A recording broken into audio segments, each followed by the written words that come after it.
So did you say the next fight to win is it's in Oakland? Yeah. Awesome.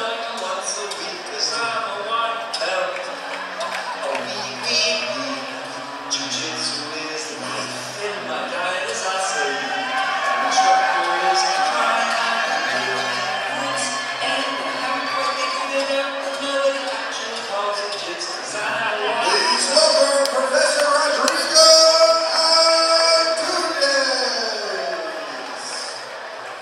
That was the Antunes fight already. Man, another high-profile fight. Yeah, I'm not too familiar with these guys, but that doesn't mean anything. Antunes been around forever. He's the one that owns Hollywood Jiu-Jitsu. Okay, gotcha. Competes all the time. In fact, his last match was against Steven Martinez. At that fight to win in Muscle Farm in Burbank on December 1st. I was there. Steven Martinez won that, right? He did.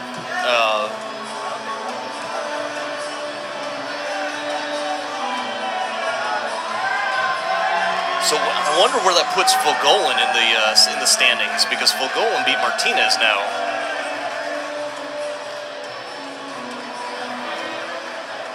On appearance, this looks like two different weight classes.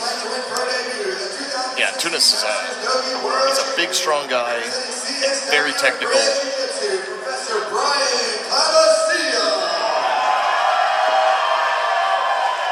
And we got Erik Paulson from Los Angeles with a fight to win cover for 2 wins and 1 loss. The 2017 Masters Pan Champion, representing Paragon, Professor Rodrigo Antunes.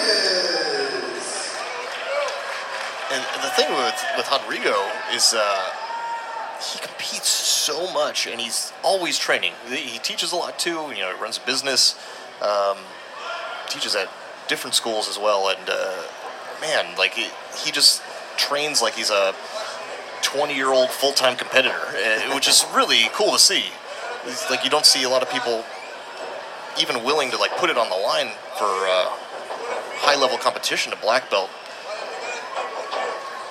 just for fear of losing. They have students, but Rodrigo does not care about that one bit. He just wants to get out there and compete.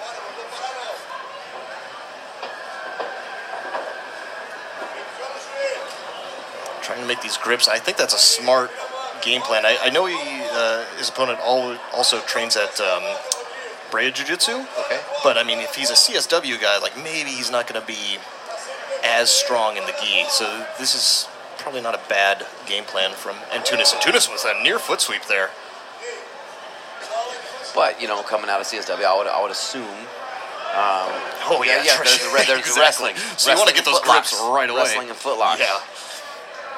So the judo grip's even more important. Yeah, and you can see Antunes has got this primary grip with his left arm. There's no primary grip from Bryan.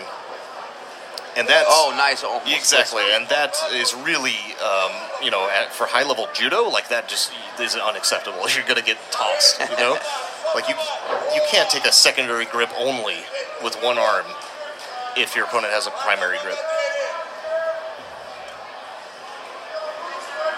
But Rodrigo pulls right to close guard. And that's actually probably one of the first times we've seen tonight where somebody actually pulls the full close guard. Yes, so this is one of Rodrigo's strong points. So if he can get to that close guard, this is really good for him.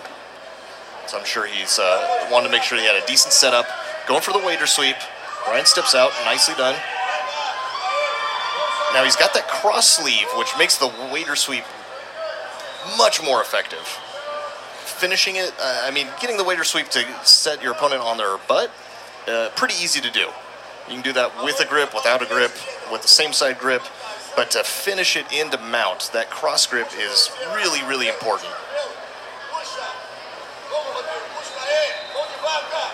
That looks like he's going to set up an arm bar, pulls that arm into the center line.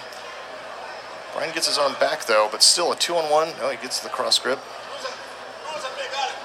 Waits for him to step up. Yeah, Bryan just stepping out of that.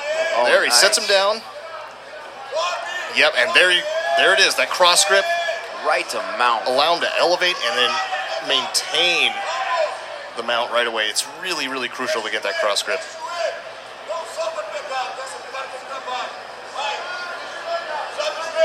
using great success here, now trying to set up his attacks, but he's in mount, so not a lot his opponent can do other than escape right now. 5 minutes to go still.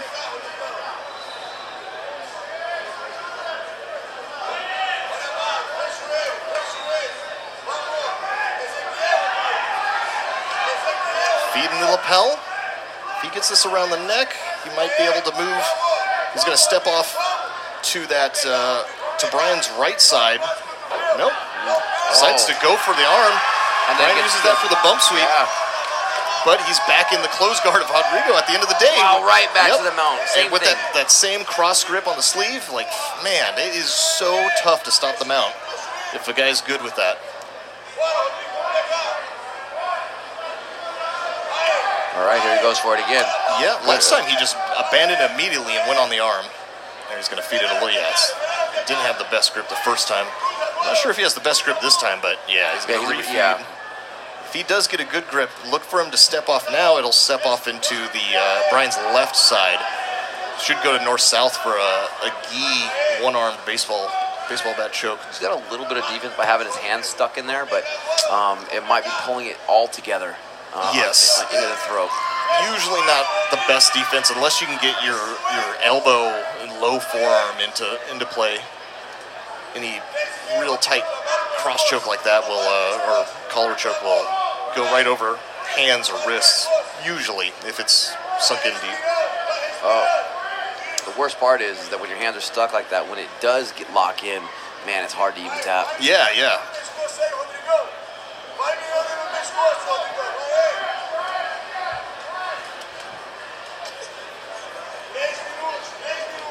Uh, 3 minutes? Man, that's a tight. Yeah. Great hip positioning. He goes for broke. He tries to stiff arm with his arm, and Rodrigo jumps all over that arm. Bryan eventually gives up. And he's still trying to stiff arm. Not one of the most efficient ways to get out of mount. No, he should be trying to push the hips back towards the hips so he can move his hips. Yes. Instead of exposing himself and just hoping he disengages to go for the arm and trying to explode out of that. Yeah, if you can get out. Right. Yeah, he's got to get those hips back down.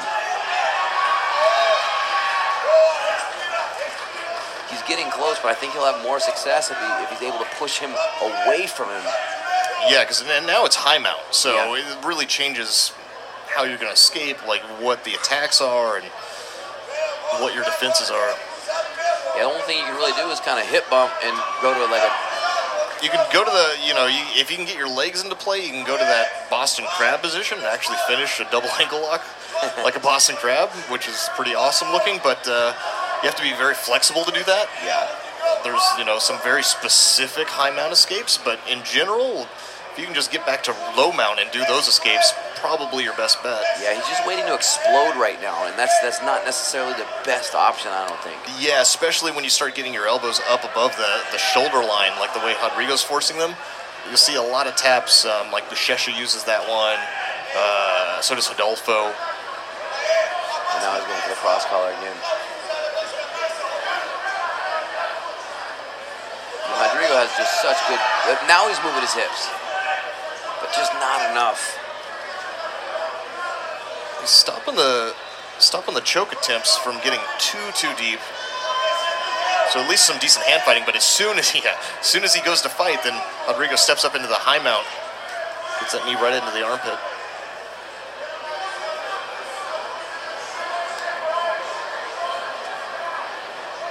Yeah, what he needs to start doing is chaining his defenses.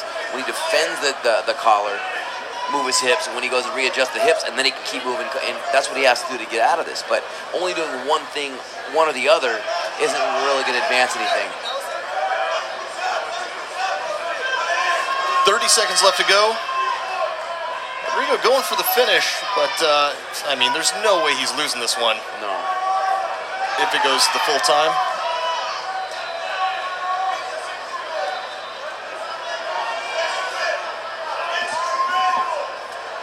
Bryan proving a tough opponent, not allowing the finish to happen.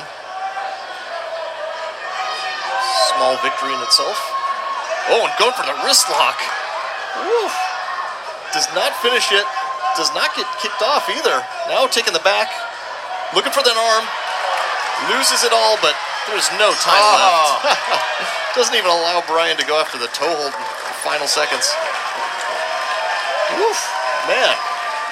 Great toughness from Bryan. I like that, really going for the finish too at the end. Like, instead of just sitting there and riding it out. And we're gonna go to the judge's decision here. I think it's pretty obvious on that one. Yeah.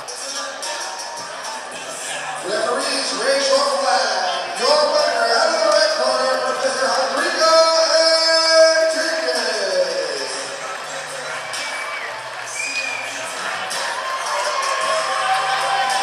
Rodrigo showing respect for the defense from Bryan.